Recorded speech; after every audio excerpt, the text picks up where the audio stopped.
Baik Ibu Rasulullah. Assalamualaikum warahmatullahi wabarakatuh.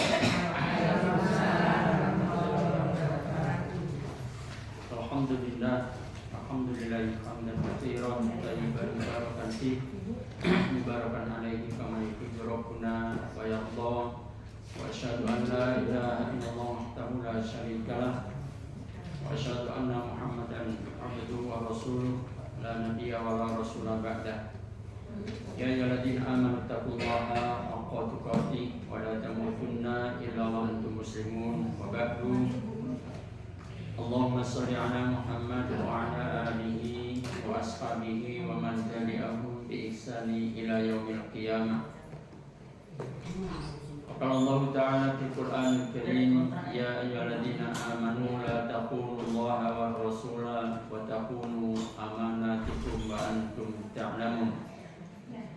Qala Nabi Allah Muhammad sallallahu alaihi wasallam fil hadis, kullukum ra'in wa mas'ulun an ra'yatihi wal amirul ladzi 'ala an-nasi ra'in wa huwa mas'ulun anhum war rajulu ra'in 'ala ahli baitihi wa huwa mas'ulun anhum wal mar'atu ra'iyatun 'ala baiti ba'diha wa warithihi wa hiya mas'ulatun anhum wal 'abdu ra'in 'ala mali sayyidihi wa huwa mas'ulun anhu ala fa kullukum ra'in wa kullukum mas'ulun an ra'iyatihi atau kama qala Rasulullah sallallahu alaihi wasallam.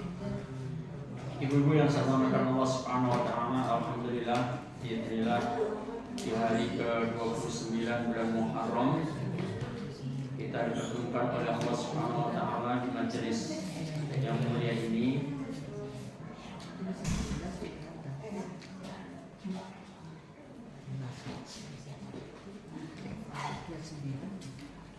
Ya, bisa dilanjutkan? Ya, bisa.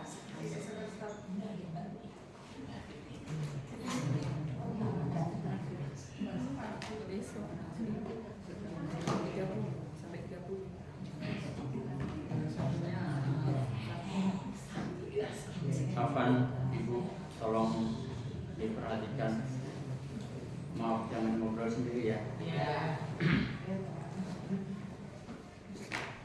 Alhamdulillah bismillah di hari ke-29 bulan Muharram kembali Allah pertemukan kita di majelis ini. Mudah-mudahan kegiatan kita kegiatan yang diridhoi dan dicintai oleh Allah Subhanahu wa taala sehingga menjadi catatan ibadah kita di sisi Allah Subhanahu wa taala. Salawat dan salam senantiasa kita sampaikan pada junjungan kita Nabi Muhammad sallallahu alaihi wasallam. Ibu-ibu yang Allah muliakan Allah, tema kita hari ini adalah janganlah berkhianat. Jangan berkhianat.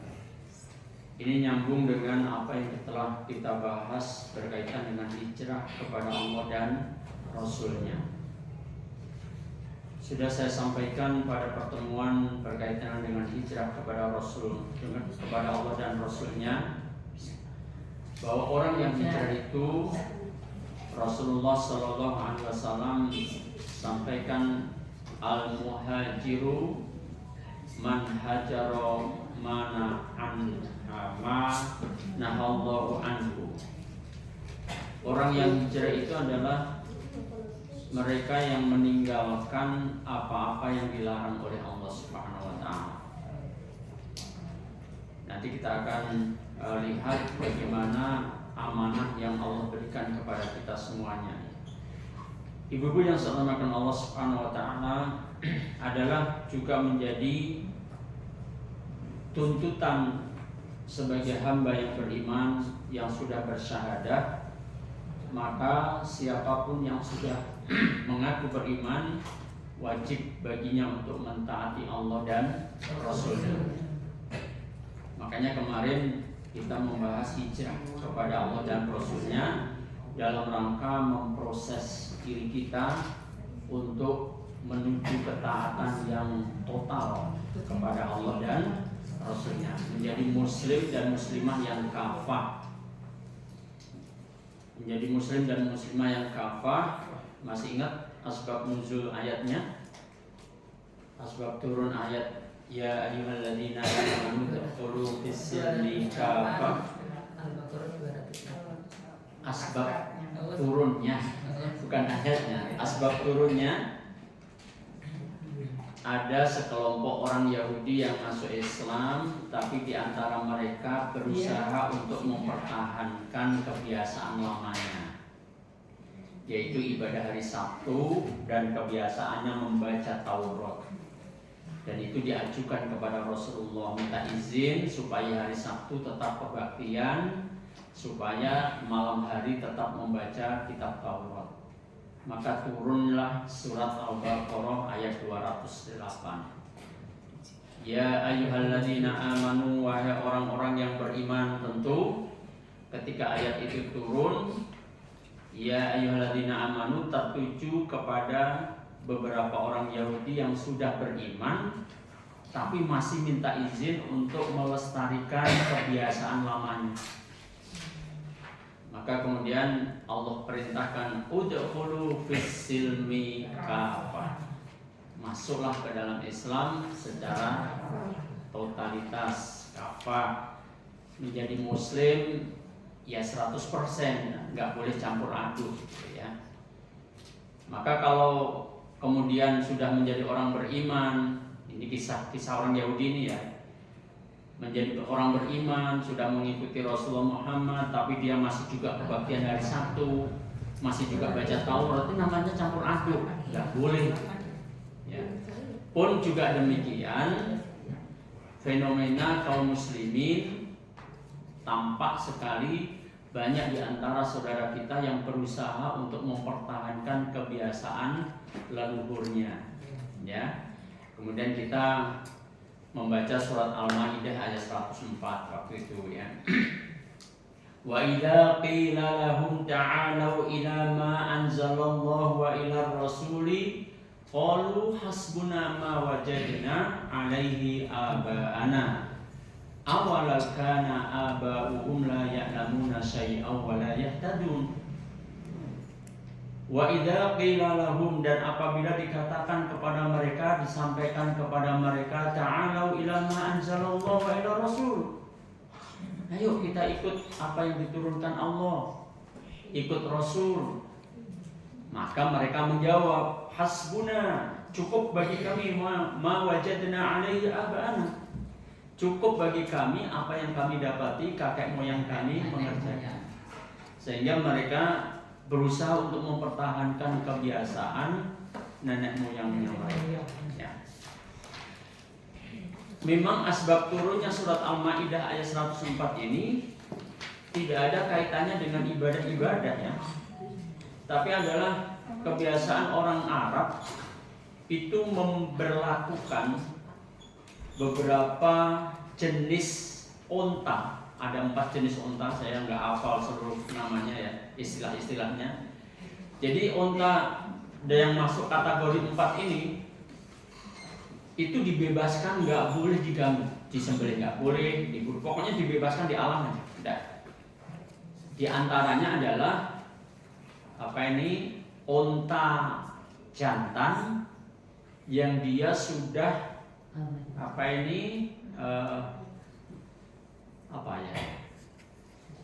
ngawinin onta betina.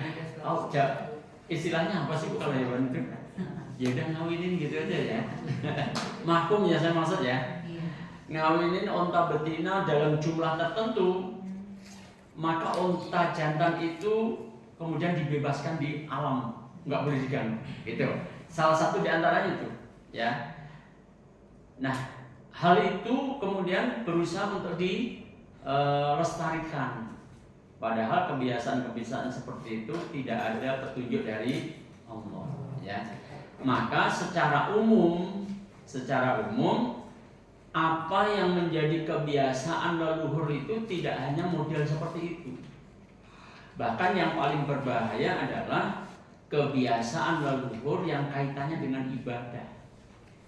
Ya, kaitannya dengan ibadah. Ingat tadi saya sudah ingatkan dengan makna hijrah yang disampaikan oleh Rasulullah adalah apa? Al-muhajiru, orang yang hijrah itu adalah orang yang meninggalkan apa saja yang dilarang oleh Allah. Mulai yang dilarang itu hal yang ringan, apalagi sampai yang dilarang itu persoalan yang berat. Hal yang dilarang oleh Allah yang paling berat tentang apa? Syirik, tentang syirik.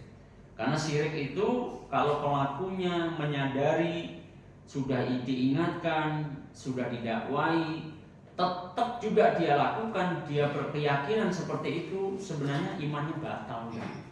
Ya.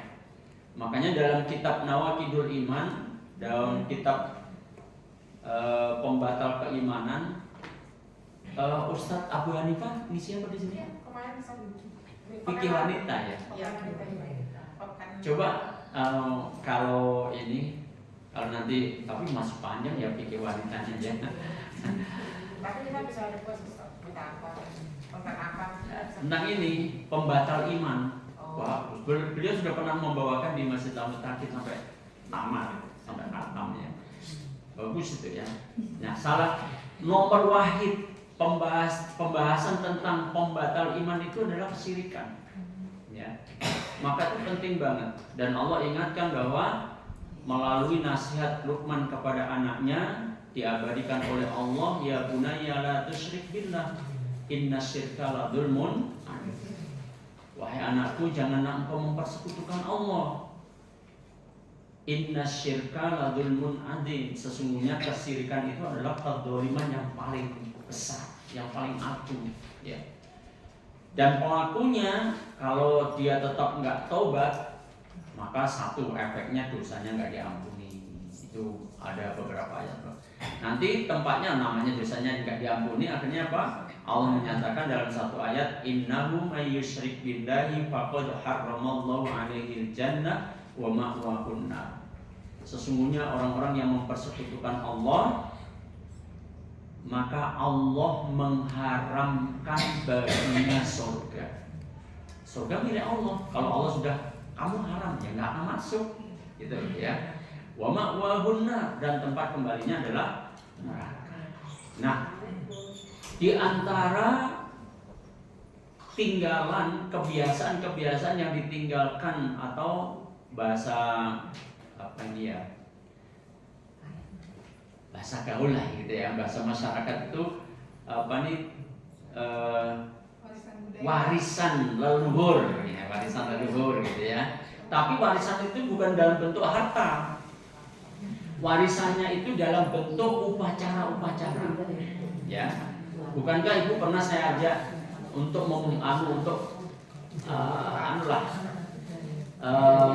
membaca perjalanan sampai adanya kita ini loh.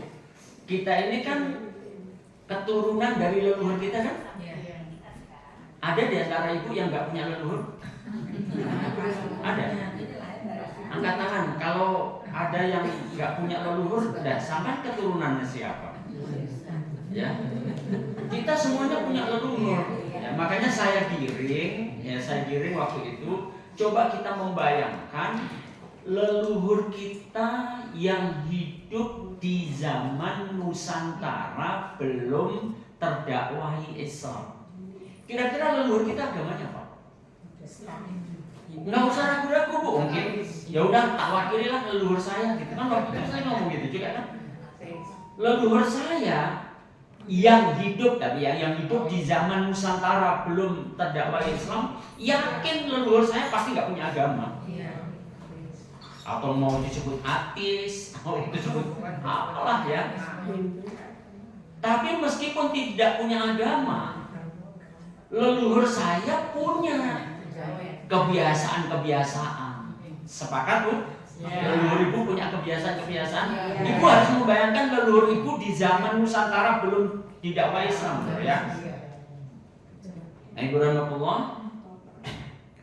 Maka leluhur kita itu punya kebiasaan-kebiasaan, persembahan untuk penunggu sungai misalnya, persembahan yang pernah saya ceritakan untuk penunggu sumber air yang pernah saya ceritakan, yang kemudian pada zaman saya masih kecil, sekarang udah tua bu, Waktu saya kecil masih di kampung halaman, masih merasakan upacara itu, walaupun dibalut dengan bacaan-bacaan kalimat thayyibah. Ini kayaknya nggak bukan. Yang satu cengat-cengat gitu. Busri ketutup nggak apa-apa ya busri. Barakallah ya. Jadi saya merasakan Bu, ya, yang namanya bersih desa. Ya. Emangnya desanya disapu. Tapi ada kata-kata bersih. Maksud acara itu adalah membersihkan, ya, membersihkan kampung saya dari mara bahaya, dari segala bentuk gangguan. Maka ada upacara. Di antaranya adalah layangan juga ya, tapi pada zaman saya sudah enggak Bu. Pada zaman saya pernah nemuin, tapi udah punah lah, sekarang enggak anu lah. Hanya orang yang kaya raya saja yang bisa nanggap wayang gitu ya. Tapi yang sangat saya berkesan adalah para orang tua kami membuat cendol gawat, ya, satu loyang besar gitu. Kemudian dibawa ke tempat Pak di saya kebetulan jadi kami itu apa? Katakanlah lurah gitu ya, perangkat desa di tempat saya di sana didoain. Setelah itu kemudian cendol yang satu loyang tadi nggak boleh diminum dulu. Kemudian dibawa ke sumber air. Nah, sumber air ini kalau mengeluarkan air, dia mengalir melalui sungai yang masuk ke desa saya untuk pengairan petani, termasuk bapak saya juga. Ya. Nah, saudara seiman ya. Tapi alhamdulillah dalam hal ini bapak saya nggak ikut upacara-upacara seperti itu. Ya, alhamdulillah saya bersyukur banget ya. Nah, saudara seiman ya. Maka ketika di sumber air ada doa-doa tertentu yang saya juga nggak ngerti apa itu, maksud kaki ini, bodaya, macam-macam lah yang diucapkan. Yus dicampur dengan surat Fatihah juga. Dicampur dengan surat Fatihah, tapi ada selipan bodaya, kaki danyang, penungguan, macam-macam lah. Wes itu kira-kira doanya siapa? Doanya Mbah Dukun pasti itu. Tapi ingat loh, yang kami ketahui dia bukan Mbah Dukun. Yang kami ketahui, ya. Nah, saudaraku seiman, apa yang dilakukan di sana? Cendol satu loyang tadi diambil 3 sampai 3 gayung kecil dari dari batok kelapa itu dibuatnya, kemudian ditaburkan ke sumber air dengan ada doa-doa tertentu. Kalau itu sudah selesai, baru kemudian masyarakat boleh ikut minum. Coba ini ajaran siapa ini? Nenek moyang kita tadi udah ngomong leluhur ya, udah warisan leluhur. Jadi pada zaman saya kecil masih merasakan hal itu. Saya nggak tahu sekarang masih, tapi seingat saya sudah nggak ada ya, sudah nggak ada acara begitu lagi. Alhamdulillah bergeser ya. Nah, saudaraku seiman, tetapi Allah mengabadikan orang-orang yang berusaha untuk melestarikan peninggalan leluhurnya, warisan leluhurnya. Makanya ketika diajak ta'alau ila ma anzalallahu wa ila rasul, yuk kita ikut apa yang diturunkan oleh Allah, bagaimana Al-Quran, bagaimana hadis. Maka mereka menjawab hasbuna ma wajadna alaihi aba'ana. Cukuplah bagi kami apa yang kami dapati kakek moyang kami mengerjakan.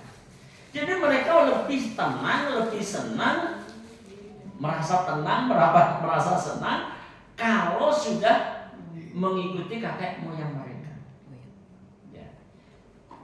Dan kemudian Allah menampakkan, ya. Allah bisa kita menggunakan istilah apa? Dibeleh nih kalau Allah. Nah, nggak tahu nih piantun Purwodadi nggak istilah dibeleh nih Allah. Bahasa kita yang paling ditunjuk oleh Allah, tapi menunjuknya Allah pakai bahasa. Apa itu? Kepada orang yang ngengkel, kepada orang yang nekat mempertahankan apa yang dikerjakan oleh kakek moyangnya, kemudian ditunjuk oleh Allah. Apakah kamu akan mengikuti kakek moyangmu? Lihat ini ya. Awalau kana aba'uhum la ya'lamuna syai'a wa la yahtadun. Apakah kalian tetap akan mengikuti kakek moyang kalian? Padahal kakek moyang kalian itu la ya'lamuna syai'a wa la yahtadun. Kakek moyang itu nggak tahu apa-apa, nggak dapat petunjuk. Nah, lihat ini kan Allah. Bahasa kita tuh apa ya tadi loh, kalau orang Jawa jual lagi. Kamu tuh loh, mbahmu tuh nggak tahu apa-apa, mbahmu tuh nggak dapat petunjuk, masa kamu ikutin aja.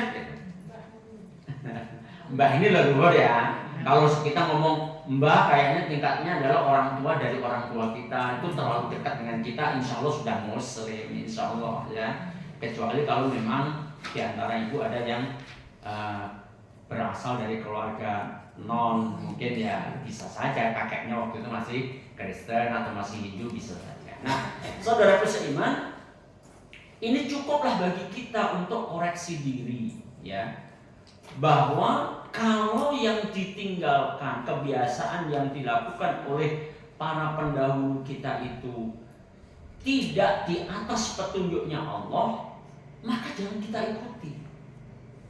Kalau kita tetap juga mengikutinya, itu sama aja kita berkhianat kepada Allah, berkhianat kepada Rasulullah. Karena bukankah hidup ini mesti di atas petunjuknya Allah, Ibu? Makanya di saat-saat manusia pertama akan menjalani kehidupan di dunia ini, Allah sudah pesan, wa imma ya'tiyannakum minni huda famanittaba'a hudaya fala yadhillu wa la yashqa. Siapa yang ingat surat apa yang berapa? Surat Toha ayat 123 ya. Yang menceritakan tentang Adam dan Hawa ketika diusir dari surga. Kemudian di pertengahan ayat itu ada kalimat fa imma ya'tiyannakum minni huda. Maka apabila nanti datang kepadamu petunjuk dariku. Ini menunjukkan apa? Bahwa manusia itu menjalani kehidupan dunia tidaklah dibiarkan oleh Allah semuanya sendiri. Tapi Allah memberikan petunjuk kehidupan. Dari masa ke masa pada zaman Nabi masing-masing. Di antaranya juga Musa mendapatkan Taurat dan aturan-aturannya dan seterusnya. Sampai kemudian khataman nabiyyin Muhammad sallallahu alaihi wasallam sebagai penutup para nabi. Petunjuk Allah masih diturunkan, wujudnya kitabullah Al-Qur'an. Yang kemudian fungsi Rasulullah adalah menjelaskannya. Makanya Ibu azakumullah, tidak mungkin kita taat kepada Allah kalau kita menolak penjelasan Rasul. Makanya Ibu azakumullah, di dalam surat An-Nisa ayat 80, silahkan dilihat. Surat An-Nisa ayat 80.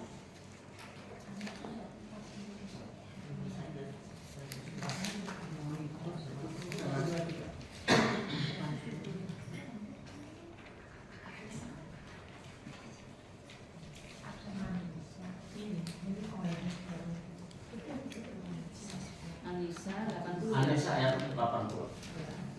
Artinya baca.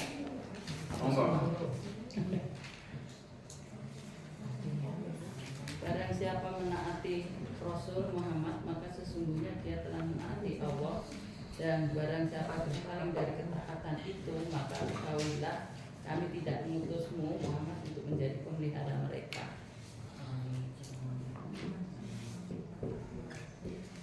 Nah, berapa pulau? Mayyuti'ir Rasul faqad atau Allah. siapapun yang mentaati kita ini, ya, kalau kita mentaati Rasul, maka kita berarti taat kepada Allah. Tidak ada rumusnya kita itu langsung ke sini. Nggak ada. Nggak akan bisa kita. Ya. Maka kalau mereka kelompok ingkar sunnah, kan ada kelompok yang mengaku-ngaku sebagai muslim tapi ingkar sunnah, menolak sunnah Rasulullah, menolak hadis-hadis Rasulullah. Bagaimana dia mau sholat? Kalau perintah Allah cuma aqimis sholat, laksanakan sholat, tegakkan sholat. Terus bagaimana kita mengenal rukuknya gimana, takbiratul ihramnya gimana, bacaannya apa, sujudnya apa, bagaimana sujudnya gitu. Dari mana, Bu? Harus ke sini. Makanya kalau perintah taat pasti akan dikaitkan, kalau taat kepada Allah mesti harus taat kepada Rasulullah. Ya. Karena tidak mungkin kita taat kepada Allah tanpa taat kepada Rasul.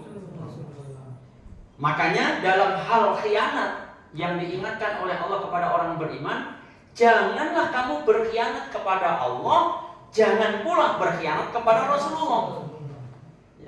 Tidak cukup, jangan berkhianat kepada Allah, cuma enggak begitu Allah.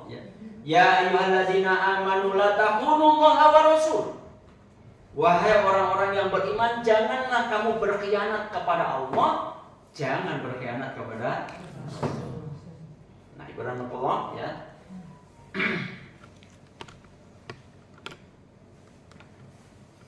Maka dari ayat ini kita jelas bahwa kita akan bisa disebut sebagai hamba yang taat kepada Allah kalau kita mentaati Rasulullah Sallallahu Alaihi Wasallam. Nah, ibu-ibu azakumullah, tema kita tentang jangan berkhianat rujuk kepada surat Al-Anfal ayat yang ke-27. Silakan. Surat Al-Anfal ayat ke-27. Silakan Ibu Rahmatullah. Wahai orang-orang yang beriman, janganlah kamu mengkhianati Allah dan Rasul, dan juga janganlah kamu mengkhianati amanat yang dipercayakan kepadamu, sedang kamu mengetahui. Ibu-ibu azakumullah, Allah Subhanahu wa taala dalam surat Al-Anfal ayat ke-27, surat ke-8 ayat 27. Cuma tadi saya ngomong berapa? Kayaknya saya udah pelan-pelan biar nggak salah gitu. Bismillahirrahmanirrahim. Ya ayyuhalladzina amanu, tolong perhatikan ya, awal ayat ini kembali yang dipanggil adalah orang-orang beriman, berarti termasuk kita ya. Kemudian setelah Allah memanggil kita, kemudian Allah mengingatkan tentang pengkhianatan, bentuknya larangan ya. La taqunullaha war rasulah, janganlah kalian berkhianat kepada Allah, jangan berkhianat kepada Rasul. Makanya kita sebagai orang yang beriman, dalam bahasan kemarin, wajib untuk hijrah kepada Allah dan Rasul, memproses diri untuk menuju jati diri sebagai muslimah yang kafah, sebagai muslim yang totalitas. Karena itu butuh proses, nggak mungkin ujuk-ujuk kita kafah, nggak mungkin. Kan pada pertemuan tentang hijrah itu sampai saya tutup, apakah kita sekarang sudah kafah?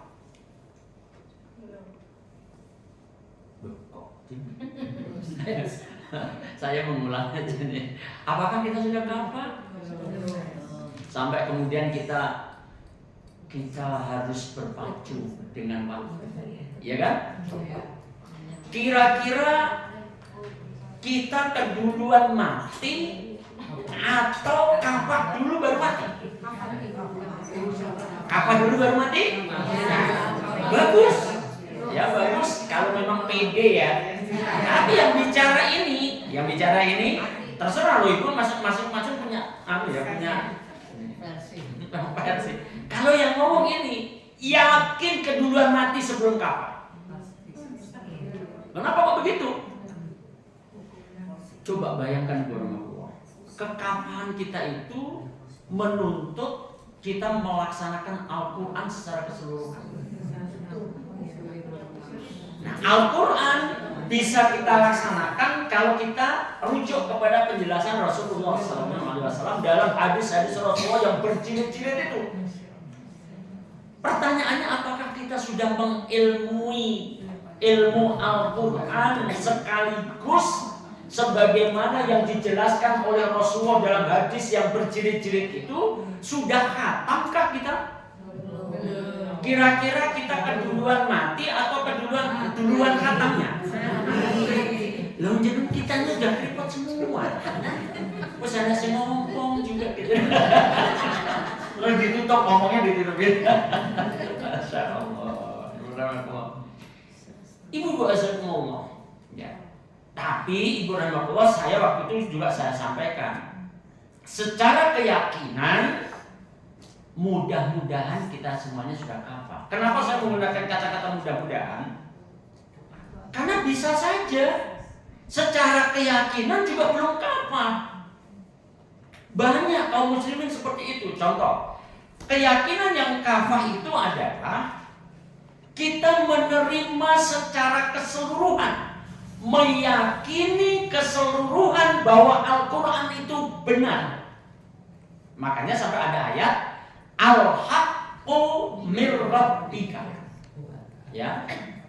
Al-Haqqu mir Rabbika. Kebenaran itu yang datang dari Rabbmu.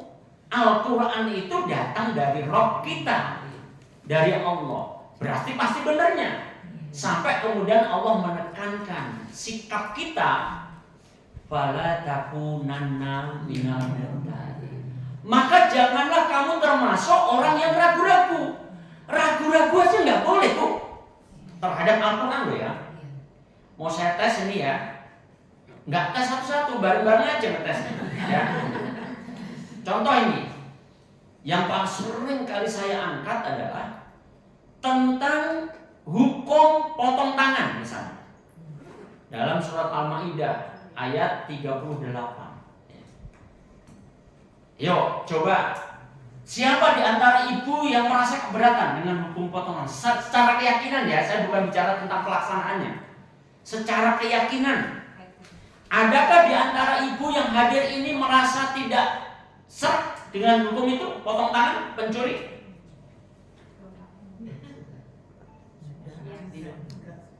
Enggak, ada yang merasa nggak serak dengan hukum potong tangan itu?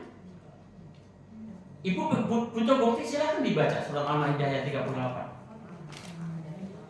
Hati-hati Bu ya, ini menyangkut keimanan yang paling dasar ini. Kita harus kafah. Kalaupun kafah itu masih dalam bingkai keimanan, belum sampai amal. Kalau amal saya yakin kita belum kafah semuanya. Tapi kalau soal keimanan, semua yang datang dari Allah, yang dijelaskan oleh Rasulullah, mutlak 100% kita harus percaya. Kita harus mengimaninya. Termasuk diantaranya hukum potong tangan. Kan ada banyak. Begini Bu, untuk ngimani. Tadi ada yang mau jawab, ada di antara ibu yang tidak suka dengan hukum itu? Ada nggak? Kayaknya ragu semua. Kamu udah berani jawab sih? Nah, ini dia nih. Tiga ini ya. Perhatikan ini. Nggak apa-apa, terwakil Bu. Nggak tega. Manusia itu milik siapa? Dicabut nyawanya, ada yang nggak ngomong nggak tega? Nggak segera potong tangan loh nih. Dicabut nyawanya, ibu mau nggak tega? Orang itu punyanya Allah. Apalagi cuma bagian dari tubuh kita. Dan itu pun akan diambil oleh Allah melalui penegakan hukum itu kalau kita melakukan kesalahan yang harus ditegakkan hukum itu. Kalau enggak ya utuh lah. Ini Bu, dulu pernah saya mendapatkan pelajaran dari Ustadz kami, ya, guru kami Ustadz Mahyudin rahimahullah ta'ala. Banyak orang Indonesia Muslim, ya, orang Muslim aja lah, kalau usah orang Indonesia semua. Muslim Indonesia yang menolak hukum potong tangan dengan kalimat yang tidak pernah dipikirkan lebih dulu. Apa itu? Wah, kalau Indonesia dilaksanakan hukum potong tangan, orang Indonesia buntung semua dong. Coba Ibu Rahmatullah. Tadi saya katakan ini kalimat nggak dipikirkan dulu nih. Kalau hukum potong tangan ditegakkan, ini hukum Allah loh ya. Kalau hukum potong tangan itu dijalankan di Indonesia, maka orang Indonesia buntung semua dong. Loh, emangnya orang Indonesia pencuri semua? Atau jangan-jangan yang ngomong begitu memang termasuk pencuri juga? Halo? Kan ayat 38 surat Al-Maidah itu kan bagi pencuri laki-laki maupun perempuan. Dan pelaksanaannya nggak sembarangan. Dijelaskan oleh Rasulullah SAW. Kalau pencuri itu memenuhi nisabnya, timbangannya seberapa, dijelaskan oleh para ulama. Asbabnya mencuri apa? Kenapa kok sampai dicuri? Oh, jangan-jangan yang parkir motor di jalanan enak aja, kuncinya tetap aja ditinggal di situ. Kalau yang seperti itu nggak bisa tuh, pencurinya dipotong tangannya, gitu. Karena itu keteledoran yang punya motor. Lain halnya motornya sudah dimasukkan ke dalam teras rumah, pagernya sudah ditutup, dikunci. Sama pencurinya kuncinya dirusak. Padahal, nah sudah seperti ini. Kemudian itu pun cuma intinya pelaksanaan hukum Allah itu masih perlu dijelaskan oleh Rasulullah SAW bagaimana cara pelaksanaannya. Enggak pras gitu. Pras. Nah sekarang Ibu Rahmatullah, mana yang lebih rusak menurut Ibu nih? Mana yang lebih rusak? Orang yang enggak korupsi dihukum 4,5 tahun, yang korupsi triliunan, ratusan triliun nggak tersentuh. Ayo coba, mana yang jahat coba? Yo yang melakukan hukum ini nih loh. Yang nggak korupsi dihukum 4,5 tahun, yang korupsi ratusan triliun dibiarin aja. Ini jahat ini, jahat. Ya, nanti akan mau bertanggungjawabkan di hadapan Allah. Dulu hakim yang memutuskan itu, ya siap-siap nih. Kalau ini mau diupload nih, siap-siaplah. Saya tidak ajak ibu-ibu untuk membicarakan hukumnya, enggak. Ya. Tapi siap-siaplah, wahai para hakim, hati-hati kalian. Kalian akan mempertanggungjawabkan di hadapan Allah Subhanahu wa Ta'ala. Bagaimana kalian memutuskan perkara yang kalian tangani. Makanya Rasul sampai ingatkan, hakim itu ada 3. Yang 2 masuk neraka, yang 1 cuma yang 1 loh yang masuk surga. Itu penggambaran berarti mayoritas masuk neraka. Kenapa? Dia memutus dengan kebodohannya. Bisa dia tahu kebenaran tapi dia memutus dengan kebodohan. Yang kedua memang dia memutus tidak berdasarkan hukum Allah. Nah, saudara seiman ya, berbahaya. Ada anaknya yang jadi hakim. Ada saudaranya yang jadi hakim. Ya, nggak apa-apa kan? Kan kita sayang sama saudara. Ya, hendaklah dia hati-hati. Nah, saudaraku seiman yang saya Allah Subhanahu wa Ta'ala ya. Hukum rajam, hukum kisos, ya. Kan semuanya harus kita yakini kebenarannya. Kalau kita kemudian ragu-ragu, padahal Allah tadi menyatakan apa? Bala takunanna minal mumtarin. Kamu jangan termasuk orang yang ragu-ragu. Kalau yang datang hukum itu dari Allah, aturannya Allah, pasti benernya itu. Tapi Ibu Rahmatullah, memang betul kita hidup di dunia ini diberikan pilihan, dan menjatuhkan pilihan sikap itu bebas. Ya, coba ibu buka surat Al-Kahfi ayat 29. Surat Al-Kahfi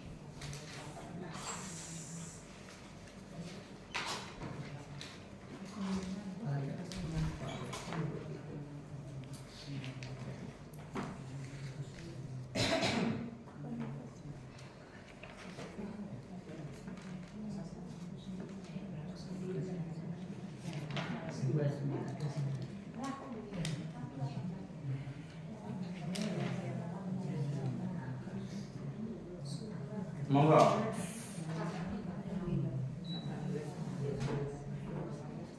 Dan katakanlah Muhammad, kebenaran itu datangnya dari Rohmu. Barang siapa menghendaki beriman, hendaklah ia beriman, dan barang siapa menghendaki kafir, biarlah dia kafir. Sesungguhnya kami telah menyediakan neraka bagi orang zalim yang gesoloknya menghukum mereka. Jika mereka meminta pertolongan mereka akan diberi air sembilan yang sedikit yang mengusap wajah. Itulah minuman yang paling buruk dan tempat istirahat yang paling jelek. Kita mengambil sikap atau kita bersikap di kehidupan ini bebas-bebas saja. Ya, tapi ingat, di ayat ini pun diawali dengan bahwa kebenaran itu yang datang dari Rohmu.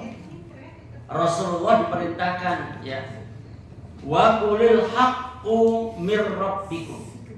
Katakan wahai Muhammad, Rasul diperintahkan untuk mengatakan kepada kita semuanya, ya, waktu itu didengarkan oleh para sahabat, bahwa al-haqqu mir rabbikum. Yang benar itu yang datang dari Rohmu. Rohmu siapa? Rohmu siapa, Bu? Rabbuna Allah. Rob kami adalah Allah. Berarti semua kebenaran itu ukurannya kalau datang dari Allah. Hukum potong tangan datang dari Allah. Benar atau salah? Nah gitu loh, Bu. Jangan ragu-ragu. Ya. Hukum rajam datang dari Allah. Hukum kisos datang dari Allah. Hukum waris datang dari Allah. Semuanya sudah diatur oleh Allah. Bahkan ibu-ibu sudah pernah saya ajak keluar masuk kamar mandi diatur oleh Allah, betul? Makan minum diatur oleh Allah. Iya, ya. Berumah tangga diatur oleh Allah. Hubungan orang tua ke anak diatur oleh Allah. Anak ke orang tua diatur oleh Allah. Bertetangga diatur oleh Allah. Bertetangga dengan non-muslim diatur oleh Allah Subhanahu wa taala. Berdagang, jenengan sebagai pedagang diatur oleh Allah. Kita sebagai pembeli diatur oleh Allah. Terus mau apa kita? Kan tinggal mengikuti. Makanya kemudian dijamin oleh Allah tadi surat Toha ayat 123. Ya. Famanit taba'a hudaya fala yadillu wa la yashqa. Siapapun yang mengikuti petunjukku, mengikuti aturanku, maka dia tidak akan sesat, tidak akan celaka. Semua ini jagat raya ini yang menguasai juga Allah, miliknya Allah juga. Akhirat penguasanya siapa? Allah. Maliki yaumiddin. Penguasa hari pembalasan akhirat itu cuma Allah. Kita nggak bisa kemana-mana, ya. Maka pastikan kita taat kepada Allah dan Rasul. Wa qulil haqqu mir rabbikum. Perhatikan ya, katakan bahwa yang benar itu dari Allah. Kemudian Allah menyatakan faman syaa'a falyu'min wa man syaa'a falyakfur. Barang siapa yang mau beriman, ya silakan dia beriman. Yang mau kufur, ya silakan kufur. Nah, ini kan kebebasan nih. Allah sudah berikan aturannya nih. Nih, yang diturunkan oleh Allah, Al-Quran, dijelaskan oleh Rasulullah. Dah silakan ngambil sikap. Kamu mau beriman, silakan. Kamu mau kufur, nggak mau imani, silakan. Dalam mengambil sikap dibebaskan oleh Allah. Mau beriman, silakan. Mau kufur, silakan. Tapi ingat, akibat pilihan kita tidak bebas. Akibat pilihan kita sudah ditentukan oleh Allah. Kamu milih beriman, akibatnya surga. Kamu milih kufur, akibatnya neraka. Sudah ditentukan oleh Allah. Tetapi ketika di sini mau milih, mau beriman, mau kufur, silakan. Bebas. Ya. Tentu kita ya pastilah milih yang sampai ujungnya menyenangkan, ya. Nah, saudaraku seiman yang seolahkan Allah Subhanahu wa taala, makanya kemudian dikenalkan oleh Allah kalau sampai milih kekufuran, inna a'tadna lidzalimina nara, ya. Bagi orang yang zalim memilih kekufuran ya disiapkan neraka. Kemudian diberikan sifat nerakanya sampai airnya kalau mereka haus. Kemudian dikasih minuman apa, Bu? Besi yang mendidih. Bukan besi di situ. Bukan besi, Bu.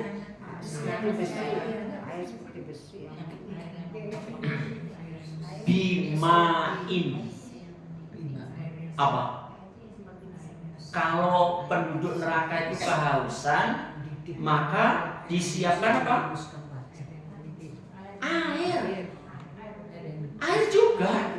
Cuma bedanya panasnya air di neraka itu seperti besi yang mendidih.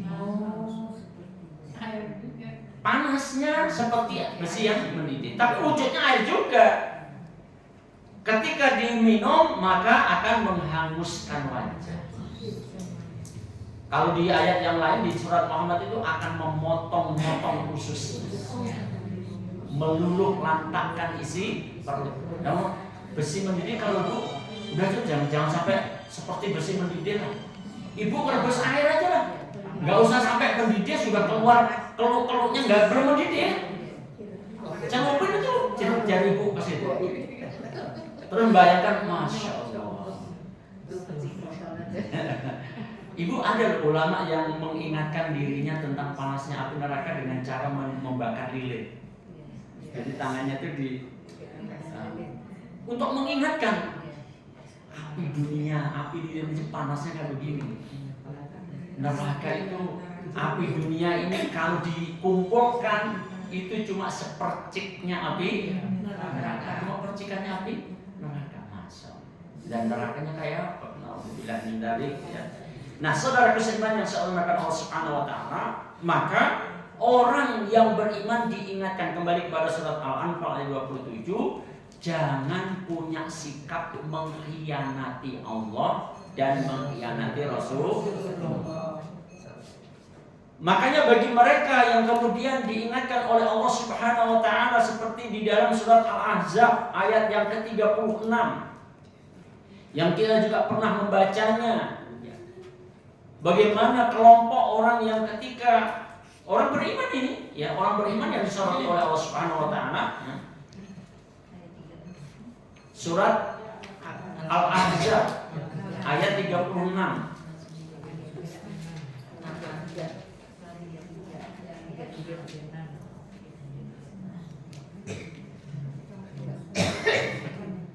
Monggo silakan coba dibacakan.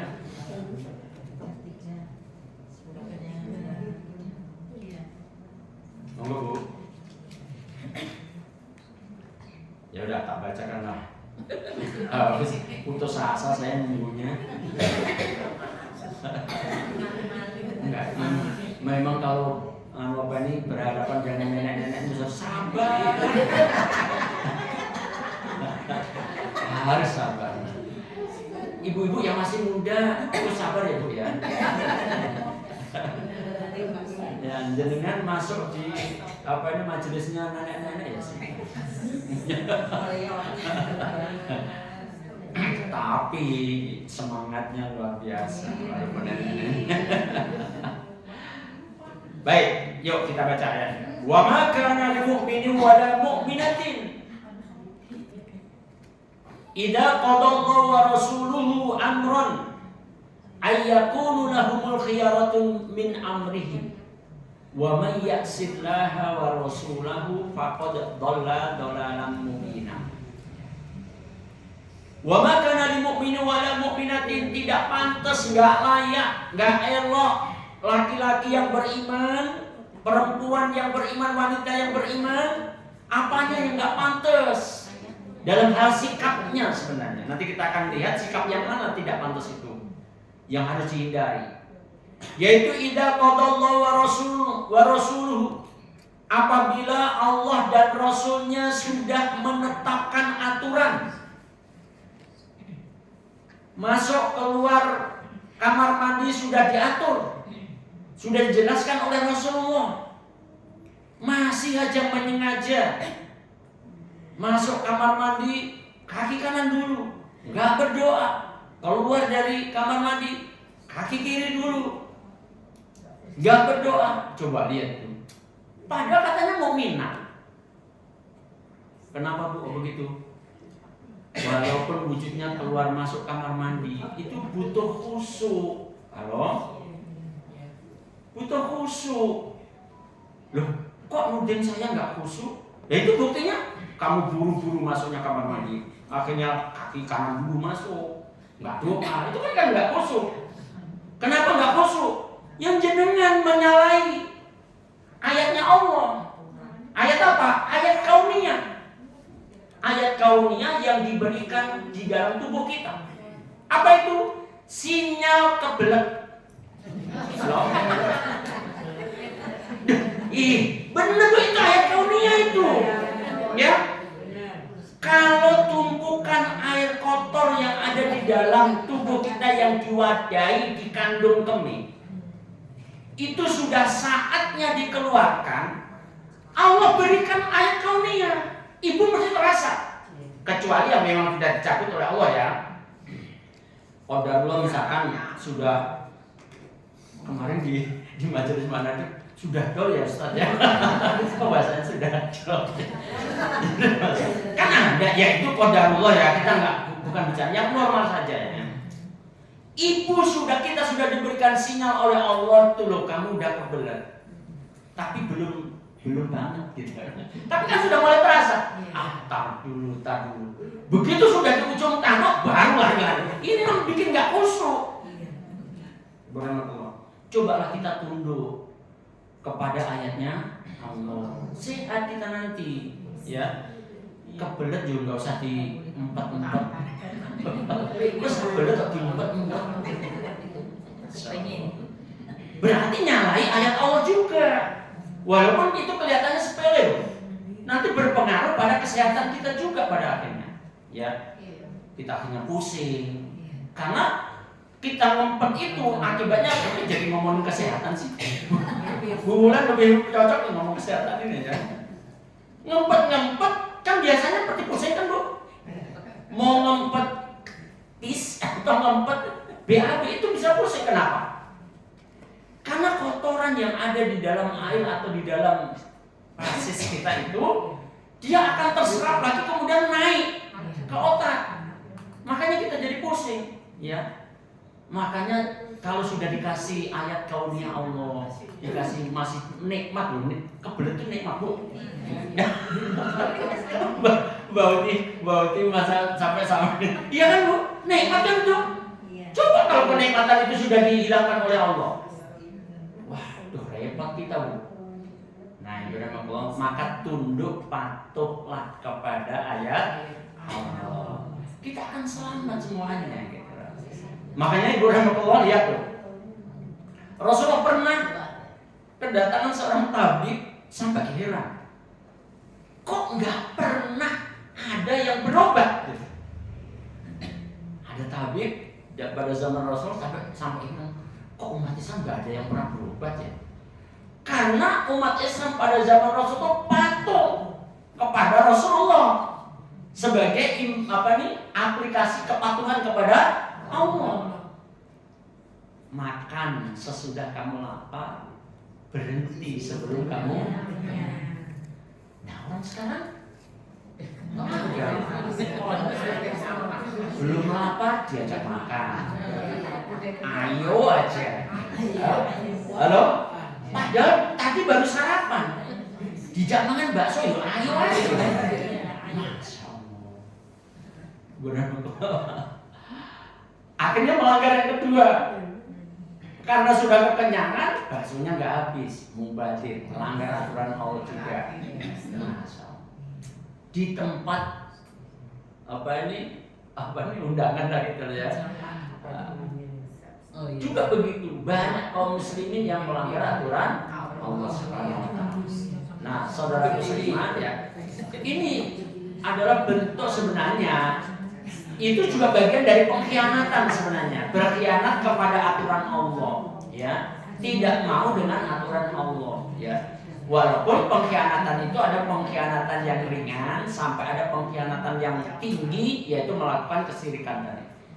Nah, kembali pada surat Al-Ahzab ayat 36, ya, nggak pantas sebagai orang yang beriman, baik itu laki-laki maupun perempuan, apabila Allah dan Rasulnya sudah menetapkan aturan, kemudian ayyakuna lahumul khiyaratu min amrihim, dia malah memilih aturan lain. Nggak pantas itu. Ngaku beriman, berhadapan dengan aturan Allah, kok malah belok dia malahan. Anjlok dari rahnya Allah Subhanahu wa taala. Ibu tadi maaf ya. Tolong ya, keraguan-raguannya terhadap hukum-hukumnya Allah. Kalaulah tadi saya contohkan hukum hudud itu hukum pidananya, kaitannya dengan sanksi tubuh, sanksi yang berkaitan dengan badan, potong tangan, rajam, kisos, itu kan semuanya kaitannya dengan badan. Tapi ingat, kalau itu aturan Allah, jangan kita ragu-ragu. Ragu-ragu saja nggak boleh. Kalau nolak, ya lebih nggak boleh. Orang ragu-ragu aja nggak boleh kok. Ya, bentuk diantara ragu-ragu itu kemudian muncul dengan kalimat, maaf Bu ya, kasihan. Yang punya manusia itu lebih baik hukum penjara lah. Ibu rahmatullah. Ketika hukum-hukum Allah itu tidak ditegakkan, maka di bumi Indonesia yang mayoritas Muslim nggak mau dengan aturan Allah yang tadi untuk menghukum orang-orang yang jahat tadi, akhirnya kejahatan di Indonesia merajalela.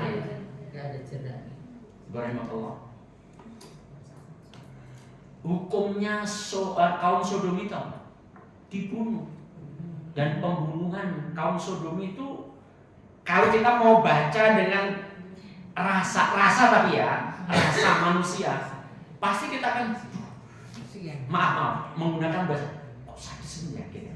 Tapi ingat itu hukum Allah. Caranya gimana? Dijatuhkan dari ketinggian. Itu kaum Sodom itu membunuhnya begitu. Karena tidak ditegakkan, akhirnya kemarin yang pernah saya ceritakan ke ibu, di salah satu hotel digerebek, laki-laki banyak banget telanjang semuanya. Setelah kejadian anak yang disodomi di masjid, bukan masjid ini kan? Masjid di sana ya, yang pernah saya ceritakan ke ibu itu. Lihat, karena hukum Allah nggak ditegakkan, ya. Karena pencuri nggak dipotong tangannya, ya sudah. Enjoy saja. Apalagi yang dicurinya 100 triliun, banyak-banyak lah, 10 triliun gitu, atau 10 miliar gitu aja lah, nggak terlalu tinggi lah. 10 miliar yang dikorupsi, nanti gampang lah.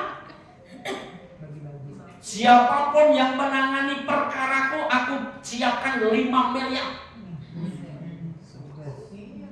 Selamat dia dibebaskan.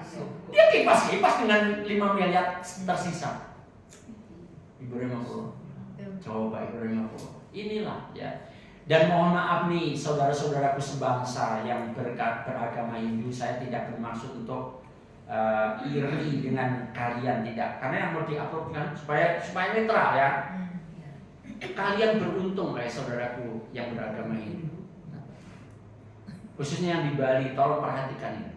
Kami orang Islam Ngiri sebenarnya. Kalian ketika merayakan hari raya Nyepi, kalian bisa menghentikan semua aktivitas. Karena memang itu aturan agama kalian. Kalian berpuasa di Bali. Kalian bisa menegakkan aturan kalian. Kami punya aturan hukum potong tangan bagi pencuri. Sampai sekarang kami tidak bisa melaksanakan itu. Kenapa ini? Ada apa ini? Saya tidak bermaksud untuk mengadu domba anak bangsa, enggak. Kami menuntut hak kami yang dilindungi oleh undang-undang kebebasan beragama. Kebebasan beragama itu apa? Cuma silahkan kamu beragama apa saja begitu? Ya enggak lah. Kebebasan beragama itu juga kebebasan di dalam melaksanakan aturan agama. Makanya tadi saudara-saudara kita yang beragama Hindu melaksanakan aturan agamanya. Hari raya Nyepi nggak boleh ada kegiatan apapun, sepi Bali. Sampai konon bandara pun ditutup, nggak boleh ada aktivitas. Coba hebat kan? Hebat itu bisa menegakkan aturan agama. Nah, kami sebagai mayoritas di bumi Indonesia ini apa yang harus kami lakukan? Kita selalu manut-manut terus. Ya Allah. Tapi ingat Ibu, tadi sudah saya sampaikan. Kita sebagai pribadi mesti harus menerima segala aturan Allah dan Rasulnya 100%. Kita nggak boleh ragu-ragu. Secara keyakinan. Nanti ada hukum-hukum yang kita tidak bisa melaksanakan secara pribadi. Yang melaksanakan adalah pemerintah. Pemegang kekuasaanlah yang nanti akan mempertanggungjawabkan di hadapan Allah. Kenapa hukum potong tangan tidak kamu lakukan?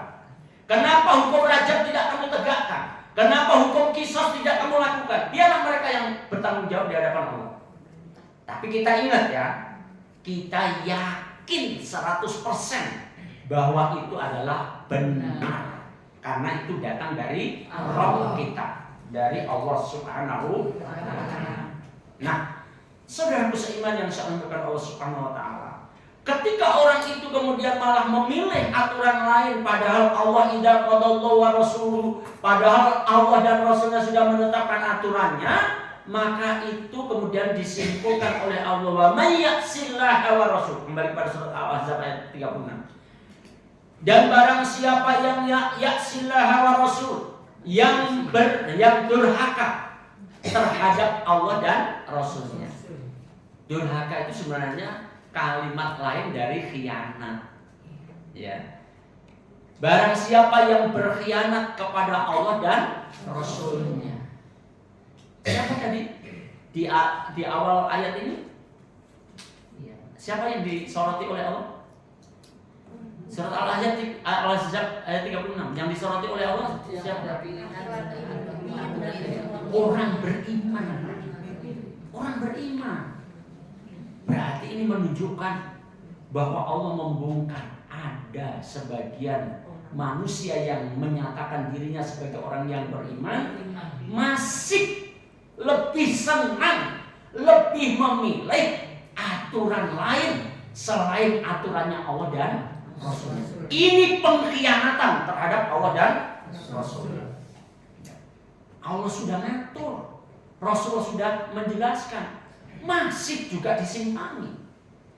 Karena dia statusnya sebagai orang beriman yang kemudian dia durhaka kepada Allah dan Rasulnya, dia berkhianat kepada Allah dan Rasulnya, akibatnya apa?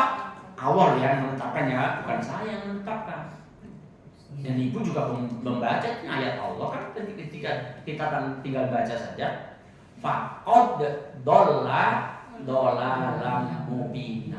Maka sungguh orang beriman yang seperti itu, orang beriman ya, orang beriman seperti itu ditetapkan oleh Allah dolalam mubina, telah tersesat dengan kesesatan yang nyata.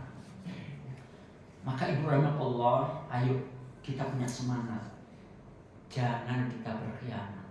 Satu, utamanya jangan berkhianat kepada Allah dan Rasul. Kenapa? Karena nanti Tadi saya juga nge-share ke Bu Wulan, nanti boleh Bu Wulan itu di-share. Coba, tadi kan seandainya hari ini adalah hari terakhir kita. Saya tadi baca itu, saya juga dapat dari temen Bu. Cuma saya rubah karena itu tadi renungan malam, kemudian saya rubah jadi renungan pagi itu. Saya juga gemeter juga baca ya Allah, iya ya. Kita tuh selalu nggak pernah membayangkan, iya ya, mati itu nggak pernah memberitahu. Mati itu nggak pernah ngasih nanya dulu kamu udah siap atau belum, nggak ditanya begitu ya. Mati itu juga nggak nunggu keriput. Halo? Ini yang keriput nggak mati-mati. Masya Allah. Ya belum lah ngomong belum sampai. Tapi kan pasti kan. Sampai saya tadi sebelum datang di sini sambil buat ya Allah. Tapi kalimat seakan-akan yang ngomong itu adalah kematian. Wahai manusia, aku akan mendatangi kapanpun, dimanapun, bagaimanapun caranya aku datang. Kamu tidak akan pernah aku beritahu kapan aku datang. Aku juga tidak pernah akan memberitahu kamu di mana aku akan mendatangi. Dan aku juga nggak akan pernah memberitahu kepadamu bagaimana caranya aku datang kepadamu. Yang itu pernah kita simpulkan, kita nggak bisa milih itu kan, ya. Dan aku datang tidak menunggu kamu tuwek. Aku kadang datang kepada anak-anak, kadang aku juga datang kepada yang masih di kandungan. Aku juga belum datang kepada nenek-nenek. Ini buktinya belum berdatang. Siapa aku ini? Kematian. Masya Allah. Terus bagaimana kita, ya? Nah, saudara, makanya ayat kamu jangan berkhianat kepada Allah dan Rasulnya dengan didahului semangat untuk hijrah kepada Allah dan Rasulnya, walaupun kita juga sudah terobati, meskipun kita punya keyakinan ya Allah kayaknya belum kapal, udah mati duluan saya, tapi Allah kemudian sudah mengobati. Tsumma yudrikul mautu faqad waqa'a ajalu ala amr. Ketika proses hijrah belum selesai, belum kafah, tahu-tahu kedatangan mati disik pun. Belum kafah tapi mati duluan. Apa kata Allah? Disempurnakan. Maka tetaplah pahala di sisi Allah. Berarti yang harus dijaga adalah semangat kita untuk memproses diri untuk hijrah kepada Allah dan Rasulnya, termasuk dalam masalah hijrah ini jangan berkhianat kepada Allah dan Rasul. Ya. Tapi Allah itu memang Masya Allah luar biasa, mengetahui segalanya termasuk tentang kelemahan kita. Kita sudah mengkaji, iya, tapi kadang dalam perjalanan kehidupan kita masih saja, entah itu khianat yang kecil, bisa saja kan?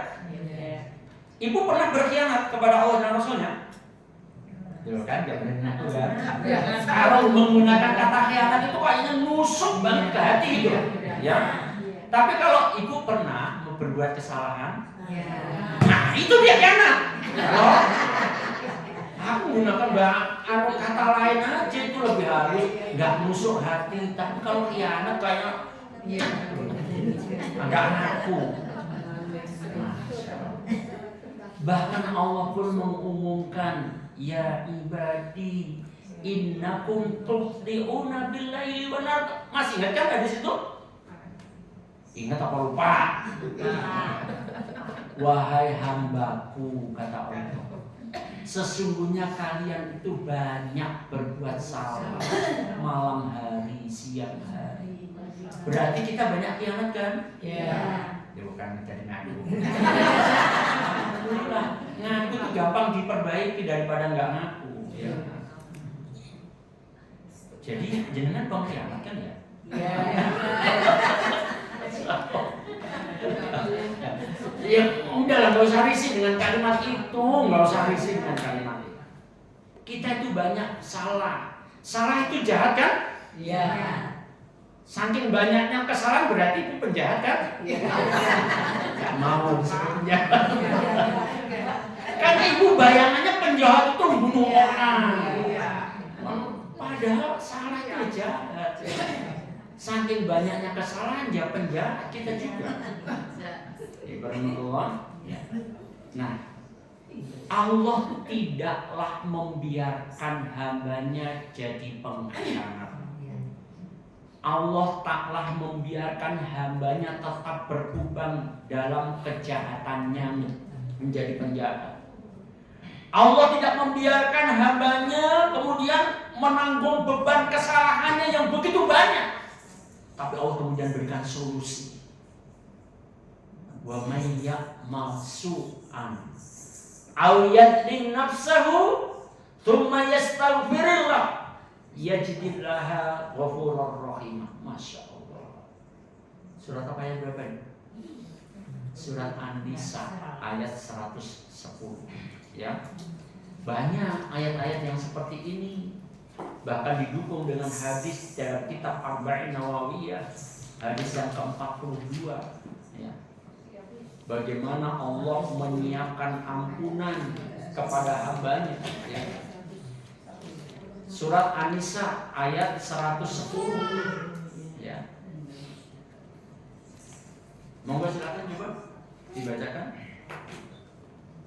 Dan barang siapa berbuat kejahatan dan menganiaya dirinya, kemudian dia memohon ampunan kepada Allah, niscaya dia akan mendapatkan Allah yang pengampun, Maha Penyayang. Betapa sayangnya Allah kepada kita hambanya. Di hadis Allah ngumumin kita banyak salah, berarti banyak kejahatan yang kita lakukan. Tapi kemudian diberikan solusi. Bagaimana keadaan kita kalau banyak salah itu? Wa may apa? Sampai mau mengucapkan awalnya kok. Awalnya gimana, Bu? Awal ayatnya. Wa may ya'mal su'an aw yadlim nafsahu thumma yastaghfirillah yajidillaha ghafurur rahim. Maka siapapun yang berbuat kejahatan, padahal jahat kita banyak, salah kita banyak. Siapapun yang terlanjur berbuat salah, salah kita banyak. Kita sering kemudian mendolimi diri sendiri. Ya. Dalam bentuk mendolimi diri sendiri itu bisa juga. Yang kemarin kita bahas hijrah itu, disuruh hijrah nggak mau hijrah, itu kan mendolimi diri sendiri juga. Nggak boleh dimakan juga. Sudah nggak toyib untuk tubuhnya, tetap dimakan juga. Mendolimi diri sendiri, nggak menjaga amanah yang diberikan oleh Allah pada diri. Nah, saudaraku seiman, ya. Tapi Allah kemudian berikan solusi kepada hamba-hambanya yang seperti ini, beban kesalahannya berat. Kita, ya. Bagaimana solusinya? Tsumma yastaghfirillah. Kemudian orang itu yang berbuat salah itu terlanjur berbuat salah kemudian minta ampunan kepada Allah. Apa yang dia dapatkan? Yajidillaha ghafurur rahim. Niscaya dia akan ketemu Allah, bahwa Allah itu Maha Pengampun. Allah itu Maha Penyayang. Dengan istighfar kita, dengan amal soleh kita. Amal soleh itu bisa sholat, bisa sodako, ya, dan sebagainya. Semuanya akan menghantarkan untuk kita mendapatkan ampunannya Allah. Khusus kalimat istighfar juga disebut oleh Allah. Bagi orang yang bertakwa itu mesti kegiatannya kalau di akhir malam apa? Wabil asharihum yastaghfirun. Orang yang bertakwa itu di akhir-akhir malam selalu minta ampunan kepada Allah. Ya, ini juga menuntun kita. Wes kalau di akhir malamnya ojo minta dunia mulu. Yang diarahkan oleh Allah, orang yang bertakwa itu kalau di akhir malam minta ampunan kepada Allah. Percayalah, Bu, istighfar itu juga menjadi pintu kemudahan sebenarnya. Ya. Jadi jangan kemudian, loh aku memang butuh untuk keluar dari masalahku, masa nggak boleh? Bukan nggak boleh, tapi di akhir malam itu konsentrasinya minta ampunan kepada Allah. Bahkan di 10 hari terakhir Ramadan yang begitu luar biasa, di titik cuma 1 malam Lailatul Qadar, konsentrasinya juga minta maaf kepada Allah. Doanya apa?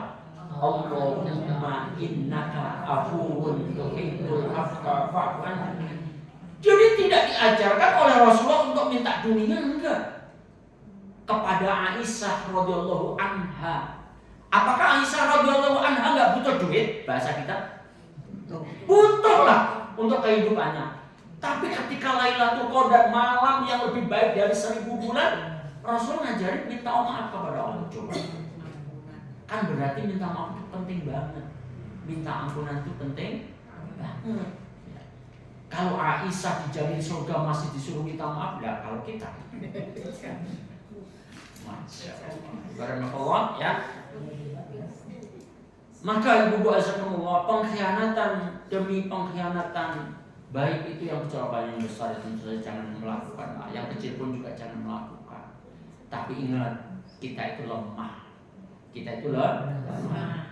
Sangat mungkin dan kayaknya selama ada setan tertuduh ya, akan selalu kita terperosok juga.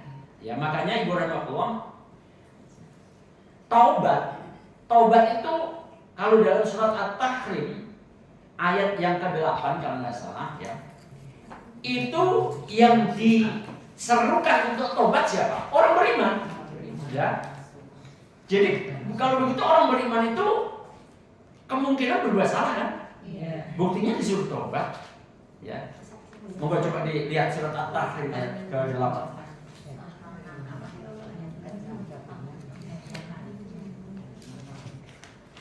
Wahai orang-orang yang beriman, bertaubatlah kepada Allah dengan taubat yang semurni-murninya. Ya cukup. Ya. Berahmatullah. Ayat ini Allah manggil siapa? Orang beriman. Orang beriman diperintahkan apa? Awalan tubu ilallah, bertobatlah kepada Allah. Tobat itu kaitannya dengan apa sih? Dengan kesalahan. Berarti orang beriman itu potensi juga melanggar aturan, berpotensi juga durhaka kepada Allah dan Rasulnya. Berpotensi juga aku menggunakan kalimat yang ada dalam surat Al-Anfal ayat 27, orang beriman ada potensi berkhianat kepada Allah dan Rasulnya. Makanya Allah ingatkan, wahai orang yang beriman, janganlah berkhianat kepada Allah dan Rasulnya. Karena memang orang-orang beriman yang aku beriman itu ada di antara mereka yang berkhianat kepada Allah dan Rasulnya. Karena berkhianat, karena berbuat salah, maka dalam ayat 8 surat At-Tahrim Allah menyeru kepada hambanya yang beriman, kepada kita, tubu ilallah, tobatlah kepada Allah. Ya. Bahkan di sana ditekankan taubatnya itu ya benar-benar taubatan nasuha. Masya Allah. Nanti di penghujung ayat surat An-Nisa ayat 31 coba. Nanti juga begitu. Ternyata orang beriman juga yang disoroti untuk bertobat kepada Allah. Akhir dari ayat 31 surat An-Nisa coba bermakna. Di ujung akhir ayat itu.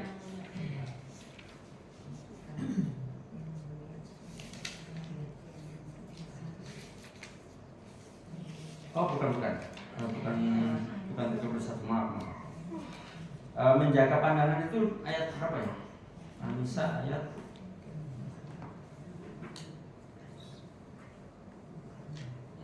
100. Maaf salah ngambil ayat.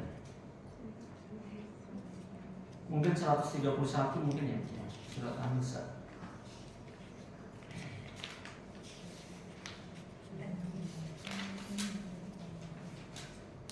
Bentar. Ini membuktikan bukan hanya ibu yang lupa, saya pun juga bisa lupa. Apa? Gak pas. Ya tinggalkan aja. Ya mungkin mungkin diundur mungkin ya. Setelah Allah mengatur jagalah pandanganmu dan sebagainya itu, ya. Kemudian nanti di akhir tobatlah kepada Allah, wahai orang-orang beriman semuanya, gitu ya. Nah, saudara beriman, ya, ini menggambarkan bahwa orang beriman itu berpotensi juga berbuat kesalahan, berpotensi juga berbuat jahat, berpotensi juga berkhianat. Makanya diingatkan oleh Allah jangan berkhianat. Tapi kalau terlanjur maka diberikan solusi oleh Allah, cepat-cepat minta ampun. Makanya di hadis yang ke-42 kitab Arba'in Nawawiyah, nanti kalau punya baca luar biasa ya. Sampai Allah menggambarkan, wahai anak Adam, di kalimat yang kedua itu, seandainya dosamu tumpuk-tumpuk sampai langit, singgul langit itu ya. Dosanya sampai mencapai awan di langit, itu kira-kira tumpukan kayak apa itu? Tumpukan dosa kayak apa? Dosa nggak kelihatan ya, tapi digambarkan oleh Rasulullah, dosamu sampai mencapai awan di langit. Kalau kamu minta ampunan kepadaku, kata Allah, niscaya aku ampuni. Masya Allah. Ada 3 kalimat itu di Arba'in Nawawiyah yang ke-42, luar biasa. Bagaimana Allah menyiapkan ampunan kepada kita kalau kita terlanjur berkhianat kepada Allah Subhanahu wa Ta'ala, ya. Kemudian berahmatullah, sebagai penutup kalimat Allah Subhanahu wa Ta'ala, jangan kita berkhianat kepada Allah dan Rasulnya. Allah tuntun kita di dalam surat An-Nisa ayat yang ke-59. Karena kita ini adalah cenderung kadang berbeda pendapat, betul Bu? Sering terjadi perbedaan pendapat, ya. Maka di dalam surat An-Nisa ayat 59, kalau kita antar kita terjadi perbedaan pendapat, bukan perbedaan pendapatan ya, perbedaan pendapat, ya. Maka diperintahkan oleh Allah untuk kembalikanlah kepada Allah dan Rasulnya. Coba monggo silakan dibacakan surat An-Nisa ayat 59. Wahai orang-orang yang beriman, taatilah Allah dan taatilah Rasul dan ulil amri di antara kamu. Kemudian jika kamu berbeda pendapat tentang sesuatu, maka kembalikanlah kepada Allah Al-Quran dan Rasul sunnahnya. Jika kamu beriman kepada Allah dan hari kemudian, yang demikian itu lebih utama bagimu dan lebih baik akibatnya. Ya, ibarat Allah. Kembali kita menemukan kalimat didahului dengan ya ayyuhalladzina amanu. Kemudian Allah perintahkan atiullah wa atiur rasul wa ulil amri minkum. Taatlah kepada Allah, taatlah kepada Rasulullah, ya. Dan juga kepada penguasa. Ibu nggak usah nanya ulil amri itu apa, nanti Ibu saya jelasin malah bingung juga. Kebiarannya begitu. Kita konsentrasi taat kepada Allah dan taat kepada Rasul, ya. Kemudian yang kita kaitannya dengan bahasan kita, coba kalimat berikutnya ini, fa in tanaza'tum fi syai'in, ya. Maka jika tanaza'tum, kalian berbeda pendapat, fi syai'in, dalam sesuatu, ya. Misalkan ibu di dalam keluarga, kemudian waktunya bagi waris terjadi perbedaan pendapat. Yang satu minta bagi sama rata aja, yang satu waduh laki-laki lebih banyak, yang satu lagi tampil enak aja, aku yang harus lebih banyak. Apa alasan minta lebih banyak? 6 bulan bapak sakit, aku yang mau pending. Ada nggak yang begitu? Ada. Nggak hadir kan orangnya? Ada loh, orang model begitu minta warisan lebih banyak dari saudara-saudaranya, merasa lebih berjasa terhadap orang tuanya. Nah, kamu waktu mau balik bapak itu kamu tuh bakti atau kamu nuntut balas? Masya Allah, ya. Maka kalau terjadi perbedaan pendapat, apa perintah Allah dalam ayat itu? Farudduhu ilallahi wa rasul. Kembalikan persoalan yang kamu perdebatkan itu. Kembalikan kepada Allah bagaimana Allah mengaturnya. Bagaimana Rasulullah menjelaskan tentang hal itu. Tidak ada perintah untuk kembali kepada adat istiadat. Ya. Kembalinya kepada Al-Quran, kepada Al-Hadis. Makanya sampai dipesan kamu jangan berkhianat kepada Allah dan Rasulnya. Menyimpang dari Al-Quran, menyimpang dari hadis, khianat kepada Allah dan Rasulnya pada dilarang oleh.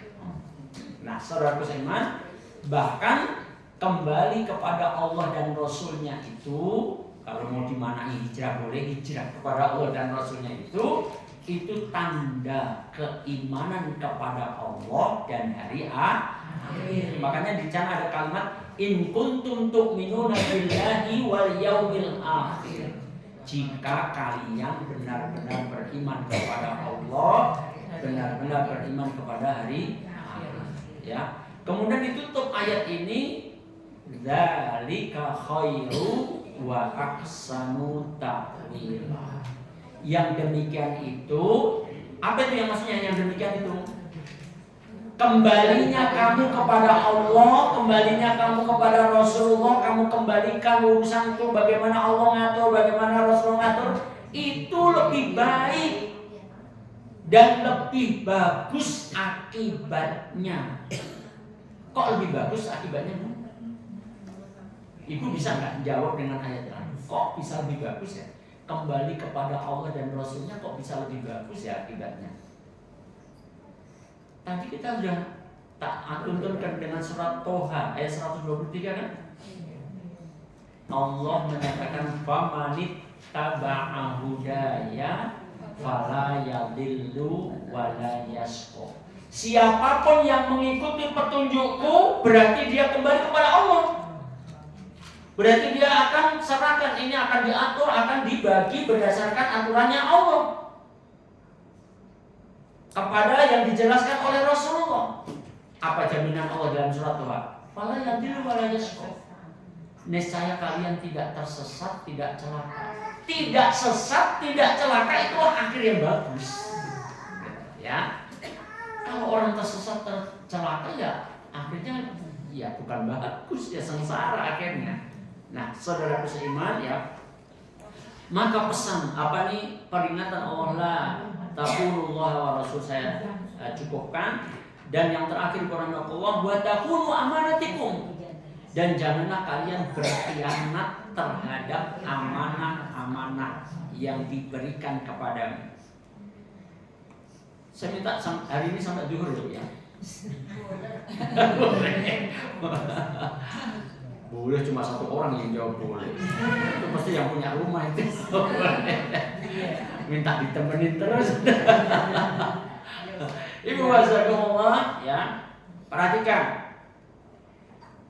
Di dalam surat At-Tahrim ayat yang ke-6, ini amanah yang kedua ini saya lebih membahas kepada amanah keluarga ya. Bukankah di dalam surat At-Tahrim ayat yang ke-6 Allah mengingatkan orang beriman, khususnya memang khitabnya ini kepada laki-laki, kepada suami berarti yang dimaksud ya. Ya ayyuhalladzina amanu qu anfusakum wa ahlikum nar. Sampai di situ aja karena lanjutan ayat ini bicara tentang sifat nerakanya ya. Orang beriman khususnya adalah pemimpin keluarga diberikan amanah wujudnya qu anfusakum wa ahlikum nar. Selamatkanlah dirimu dan keluargamu dari api neraka. Ibu tolong diungkap kembali. Orang yang hijrah itu yang seperti apa, Bu? Tadi Bu yang kita ulang. Bukan itu. Al-muhajiru man hajara manahallahu anhu. Orang yang hijrah itu adalah orang yang meninggalkan apa-apa yang dilarang oleh Allah. Menurut Ibu, kalau kita sudah benar-benar hijrah, meninggalkan segala yang dilarang oleh Allah, kira-kira kita selamat dari neraka? Itu ku anfusakum wa ahlikum. Ya. Banyak memang tafsir ku anfusakum wa ahlikum nar ini, ya. Imam Muqatil Al-Hayyan dan Imam Ad-Dahhak menyatakan, apa itu yang dimaksud dengan ku anfusakum wa ahlikum nar? Maksudnya adalah belajarlah kamu dan ajarilah keluargamu. Belajar apa? Ngajarin apa? Tentang yang diwajibkan Allah dan yang dilarang oleh Allah. Jadi ayat ini, apakah kita diperintahkan supaya ngajarin anak-anak matematik? Ngajarin bahasa Inggris? Tapi kita sendiri harus menyelamatkan diri kita dengan belajar tentang apa sih yang diwajibkan oleh Allah, apa sih yang dilarang oleh Allah. Setelah itu kita dapatkan, kita menyelamatkan keluarga. Berarti kita ngajari keluarga kita apa yang diwajibkan oleh Allah, apa yang dilarang oleh Allah. Berarti ini belajar dan ngajar apa? Agama. Sumber pengetahuan ilmu tentang agama dari Al-Quran dan Al-Hadits. Kembali lagi kepada Allah. Jadi mestinya kalau kita sudah paham, selamatkanlah dirimu dan keluargamu dari api neraka. Makanya sering saya mengungkapkan dengan kalimat, jadi ibu itu jangan ibu yang egois, pengen masuk surga sendiri aja. Halo? Kok bisa begitu, Pak? Iya, ngaji habis ngaji keluarganya nggak diajari. Akhirnya keluar yang pakai apa ini? Yang pakai pakaian muslim cuma ibunya, anaknya nggak pakai, kemana-mana masih aja. Sebutannya kemudian Rasul menggunakan kalimat apa? Berpakaian tapi telanjang. Nah, Ibu rahmatullah, kelak kita akan diminta pertanggungjawaban oleh Allah Subhanahu wa taala atas amanah itu. Makanya di hadis Rasulullah, ketika Rasulullah menyatakan kullukum ra'in wa mas'ulun an ra'iyatihi, setiap kalian adalah pemimpin dan akan mempertanggungjawabkan kepemimpinan kalian. Enggak usah pemimpin negara. Saya lompat karena memang kalimat berikutnya kaitannya dengan pemimpin negara, tapi kita nggak usah ngomongin itulah ya. Kemudian lompat masalah pemimpin negara, kemudian Rasulullah mengkhususkan ar-rajulu ra'in ala ahli baitihi. Laki-laki itu adalah pemimpin dalam keluarganya. Ya, fi ahlihi wa huwa mas'ulun anhum. Maka pemimpin suami ini, karena rojul berarti laki-laki, suami berarti suami kelak akan diminta pertanggungjawaban di hadapan Allah. Bagaimana dia mimpin istrinya, dia mimpin anak-anaknya. Berat loh itu. Makanya ngambil ibrah kalau laki-laki ya, ambillah pelajaran dari Nuh alaihissalam. Istrinya masuk neraka, anaknya masuk neraka, tapi Nuh nggak disalahkan oleh Allah Subhanahu wa taala. Karena Nuh sudah mengemban amanah, tidak berkhianat terhadap amanah keluarga. Ibu rahmatullah, bedakan dengan cerita yang masyhur, walaupun saya sendiri belum pernah membaca hujahnya secara langsung. Ada anak yang akan dimasukkan ke dalam neraka, kemudian melihat orang tuanya, kedua orang tuanya akan dimasukkan ke dalam surga. Mungkin saking solehnya orang tuanya, tapi dia lupa terhadap amanah anak. Maka sang anak yang akan dimasukkan ke neraka itu menarik kedua lengan orang tuanya yang akan dimasukkan ke dalam surga, seraya berkata, jangan engkau masukkan orang tuaku ke dalam surga. Aku masuk neraka ini disebabkan orang tuaku ini nggak mengajariku tentang agamamu.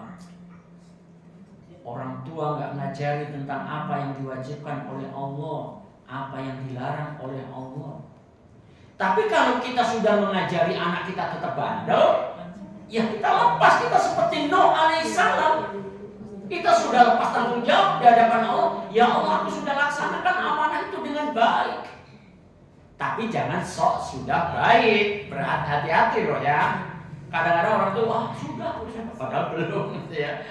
Nah, Subhanallah.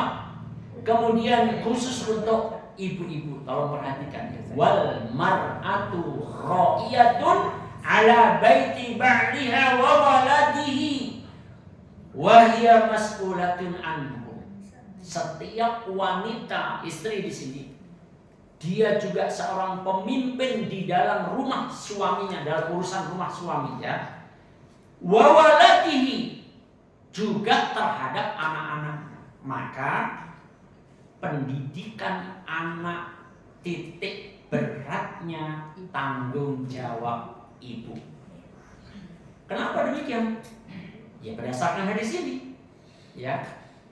Dan realitasnya memang laki-laki itu mesti harus keluar rumah untuk mencari rezeki, untuk membuka pintu-pintu rezeki. Kan begitu kan? Ya. Maka di rumah, makanya ada aturan Allah juga yang di ayat, ya, bahwa wanita itu tetaplah kalian di rumah kalian, ya. Nah, saudaraku seiman, ya, makanya ada ungkapan ibu itu adalah madrasah awal bagi anaknya. Berarti memang ibu itu tempat menuntut ilmu bagi anaknya. Utamanya ingat ibu, ya. Apa tadi yang dimaksud dengan selamatkan dirimu dan keluargamu dari api neraka? Belajarlah kamu dan ajarilah keluargamu tentang apa saja yang diwajibkan oleh Allah dan apa yang dilarang oleh Allah. Tak lain adalah kita belajar din, sumbernya Al-Quran As-Sunnah, kemudian kita ajarkan kepada keluarga kita. Itu menyelamatkan diri kita dan keluarga kita dari api neraka. Saudaraku, zaman memang sekarang fitnahnya semakin gelap. Tambah kedekatan kita kepada Allah, tambah tangis kita kepada Allah. Gak ada tempat kita untuk mengadu, tidak ada untuk menyandarkan harapan, menyerahkan segala urusan kecuali hanya kepada Allah Subhanahu wa Ta'ala. Semoga kita dan keluarga kita dijaga oleh Allah. Kita sebagai orang tua mudah-mudahan tidak termasuk hamba yang berkhianat terhadap amanah keluarga, ya. Dan juga tentu saja anak juga begitu, jangan sampai anak kita berkhianat terhadap amanah sebagai anak terhadap orang tua. Karena sekarang anak itu banyak yang anak-anak yang egois, banyak banget dia terpengaruh dengan HP itu. Jiwanya kemudian terpengaruh, gak mau diganggu sama sekali, ya. Masya Allah, ibunya dibentak-bentak, Masya Allah, disuruh sholat susah. Banyak bu, saya tuh menghadapi keluhan para ibu. Ya Allah, ya memang begitulah zaman. Memang sudah dekat hari kiamat tuh fitnah tuh gelap, seperti kapitoil lailil mudlim, kata Rasulullah. Fitnahnya itu seperti gelap gulitanya malam. Yusbihu rajulun mu'minan wa yumsi kafiran, menyebabkan seseorang yang pagi-paginya masih beriman, sore harinya sudah kafir.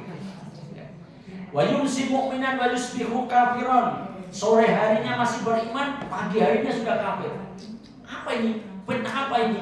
Yabi'u dinahu bi aradi minad dunya. Mereka telah menukar urusan agamanya dengan kesenangan dunia. Monggo diresapi tulisan yang tadi saya share, mudah-mudahan mengingatkan kita. Siap-siaplah al istidadu li yaumir raqib, mempersiapkan bekal untuk menghadapi kehidupan akhirat. Mudah-mudahan Allah jaga iman dan takwa kita, juga iman dan takwa keluarga kita. Ya Allah, matikan kami, matikan keluarga kami dalam keadaan beriman dan bertakwa kepadamu. Dengan keimanan dan ketakwaan itu, insya Allah kita akan dikumpulkan di surga Allah Subhanahu wa Ta'ala. Wallahu a'lam bishawab. Barakallahu fikum. Akhiru da'wakum alhamdulillahirabbil alamin. Sallallahu Muhammadin sallallahu alaihi wasallam. Alhamdulillah nggak sampai zuhur ya. Ada yang bertanyakan kepada Allah sebelum saya tutup dengan salam. Baik Bu Ramato, jika tidak ada yang didiskusikan, teriring salam untuk keluarga semua di rumah. Wassalamualaikum warahmatullahi wabarakatuh.